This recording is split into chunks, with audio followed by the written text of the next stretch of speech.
ఒక్కసారి కొమ్మూరి గోల్డ్ కి కాల్ చేయండి. తాకట్లో ఉన్న మీ బంగారాన్ని విడిపించి మార్కెట్ ప్రైస్ కి వాళ్ళు కొనుక్కుని మిగతా డబ్బులు మీకు ఇచ్చేస్తారు. అమెరికా ఇరాన్ యుద్ధానికి సంబంధించి ఇప్పటికే స్విట్జర్లాండ్లో శాంతి చర్చలు జరుగుతున్నాయి. ఈ క్రమంలో హర్మోజ్ పై ఎలాంటి ఆంక్షలు ఉండవని అమెరికా చెప్తుంటే కొత్తగా ఇప్పుడు ఇరాన్ రెక్కలు వచ్చినట్లు, ఇరానే యుద్ధంలో గెలిచినట్టు ఇరాన్ ప్రపంచ దేశాలన్నిటికీ ఒక హెచ్చరిక జారీ చేస్తుంది.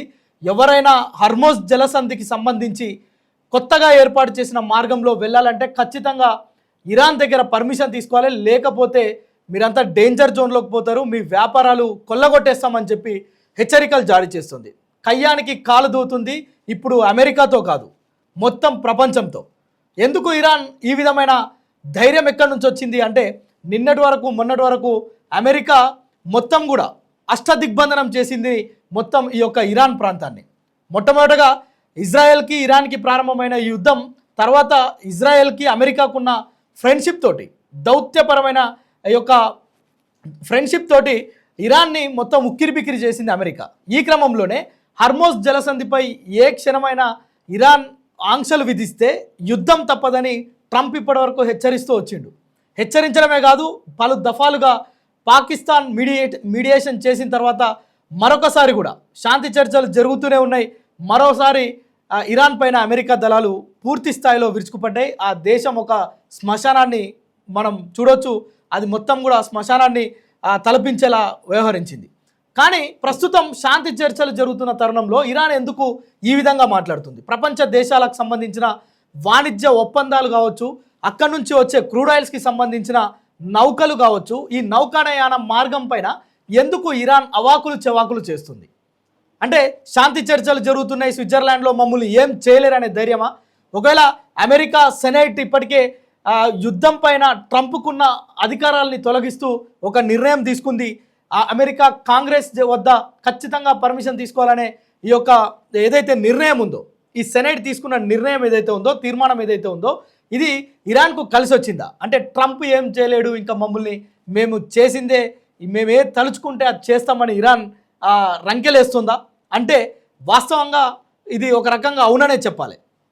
హర్మోజ్ జలసంధి పైన ప్రధానంగా ఉన్న ఆ యొక్క జలసంధి మీదగా ఉన్న ఆ యొక్క వే ఏదైతే ఉందో దాన్ని మొత్తం కూడా ఇరాన్ కంట్రోల్లో ఉంటుంది. సో ఈ శాంతి చర్చల్లో ఏం నిర్ణయం తీసుకున్నారంటే ఈ వే పైన, ఈ నౌకానయాన మార్గం పైన, అంటే నౌకలు తిరిగే ఈ మార్గం పైన అటు అమెరికాకు ఇటు ఇరాన్కు ఎలాంటి ఆధిపత్యం ఉండదు అని చెప్పి నిర్ణయాలు తీసుకున్నారు. కానీ స్విట్జర్లాండ్లో నుంచి ఇరాన్కి వెళ్ళకముందే ఇరాన్ మాట మార్చి ఎవరైనా ఈ మార్గం గుండా వెళ్ళాలంటే ఖచ్చితంగా మా యొక్క పర్మిషన్ తీసుకోవాలి, లేకపోతే మీ యొక్క వాణిజ్యాలను మేము మొత్తం కూడా కొల్లగొడతామని చెప్పి భయపెడుతున్న పరిస్థితి ప్రస్తుతం చూస్తున్నాం. అయితే ఈ యొక్క డేంజర్ పరిస్థితులకు సంబంధించి ఇరాన్ విప్లవ గార్డ్స్ దళం ఏదైతే ఉంటుందో అది ఇప్పటికే ఒక అధికారికంగా లెటర్ కూడా రిలీజ్ చేసింది, ప్రపంచ దేశాలన్నింటినీ హెచ్చరిస్తూ ఖచ్చితంగా మా పర్మిషన్ లేకుండా ఎవరైనా వస్తే కనుక దానికి మూల్యం చెల్లించుకోక తప్పదు అని చెప్పి ఇరాన్ అంటే బలమైన సంకేతాలను బయటికి వదిలేసింది. దీనిపైన ప్రపంచ దేశాలన్నీ కూడా ఈరోజు చర్చించుకుంటున్నాయి, ఎందుకు ఇరాన్ ఈ విధంగా వ్యవహరిస్తుంది. వాస్తవంగా అన్ని దేశాలకు, చాలా దేశాలకు, గల్ఫ్ కంట్రీస్ నుంచి ఇండియాకు కావచ్చు, అనేకమైన ప్రాంతాలకు ఈ యొక్క వాణిజ్య ఒప్పందాలు కావచ్చు, అదేవిధంగా ఇక్కడి నుంచి ఈ యొక్క ముడి సరుకులు కావచ్చు, మొత్తం కూడా ఈ యొక్క నౌకాయాన మార్గం నుంచే పోతాయి. సో అప్పుడు మొన్న యుద్ధం జరిగినప్పుడే ఇరాన్ మాకు ఫీజు అంటే టోల్ చెల్లించి మాత్రమే పోవాలనే ఒక నిబంధన పెట్టింది. సో అప్పుడు ట్రంప్ ఏదైతే అమెరికా నుంచి మరొకసారి ఒక అమెరికా దళాలను పంపించి యుద్ధం చేసిండో ఆ క్రమంలో ఆ యొక్క ఆలోచనను విరమించుకుంది. కానీ ఇప్పుడు శాంతి చర్చలు జరుగుతున్నాయి. ఓవైపు ఈ రెండు దేశాల మధ్య కొంత వాతావరణం మారిపోయింది. ఇప్పటికే అక్కడున్న ప్రజలు, ఇక్కడున్న ప్రజలు కొంత ప్రశాంత వాతావరణం గడుపుతున్నారు.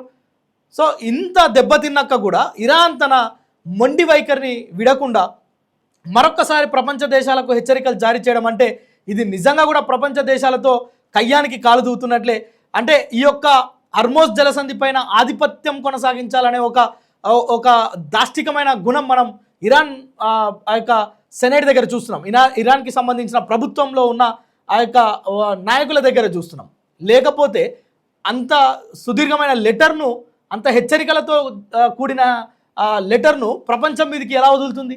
అంటే అమెరికా అధ్యక్షుడు డొనాల్డ్ ట్రంప్ కూడా తనకున్న ఆ యుద్ధ అధికారాల్ని సెనేట్ తీసేసింది కనుక మమ్మల్ని ఏం చేయలేరనే ఒక దానికి ఇది నిదర్శనంగా కనిపిస్తుందా అంటే కూడా అవుననే సమాధానాలు వినిపిస్తున్నాయి. చూద్దాం దీనిపైన మళ్ళా ఒకవేళ కనుక అమెరికా మరొకసారి యుద్ధం ప్రకటించిన లేదంటే పక్కన ఉన్న ఇజ్రాయెల్ దేశం కనుక ఇరాన్ పైన విరుచుకుపడ్డ హర్మోజ్ జలసంధి పరిస్థితి ఎలా ఉంటుందో, లేదంటే ఈ నిర్ణయాన్ని మళ్ళీ వెనక్కి తీసుకుంటారా, ఈ నౌకానయాన భద్రతకు ముప్పు కలిగించే ఈ యొక్క అంశాన్ని విడతారా, స్విట్జర్లాండ్లో జరుగుతున్న ఈ శాంతి ఒప్పందాలకు వ్యతిరేకంగా ఇరాన్ వెళ్తే దాని పర్యవసానం ఎలా ఉంటుంది అనే దానిపైన ప్రపంచం అంతా కూడా ఈరోజు చర్చించుకుంటున్న పరిస్థితి ఉంది. ఒకవేళ అలాంటి పరిస్థితులే కనుక వస్తే మళ్ళా ఈ యొక్క పెట్రోల్, డీజిల్, గ్యాస్ లాంటి వాటికి కొరత ఏర్పడడం, సో దానిపైన కొంత టోల్ ఛార్జీలు కనుక వెచ్చిస్తే మళ్ళా మన దగ్గర భారతదేశంతో పాటు అన్ని దేశాల్లో కూడా ధరలు పెరిగే అవకాశం కూడా, ఈ ప్రమాదం కూడా ఉంది.